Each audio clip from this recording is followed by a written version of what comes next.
Hey guys, in this video we will learn how to use f-test in R. So f-test is used for a number of cases, but here right now I'm using it to find out the difference between variance of two groups, whether the variance between of two groups are equal or not. So null hypothesis of this test is that variance of two groups is equal. Alternate is that they are not equal. So right now I'm using a data set of a major bank in India, which the data set consists of 200 credit card users and their information, right? Some of these credit card users were part of one of the campaign run by the bank.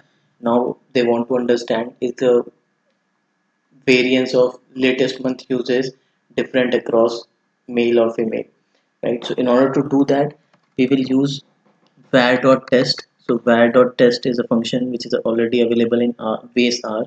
The first argument is the name of the variable which you want to test, which is latest month uses, and the category on which you want to test, right?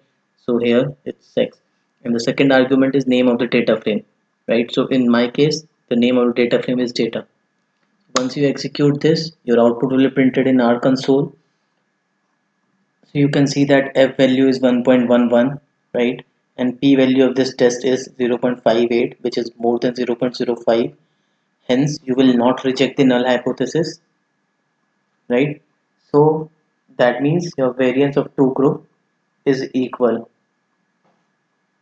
I hope you like this video. Thank you.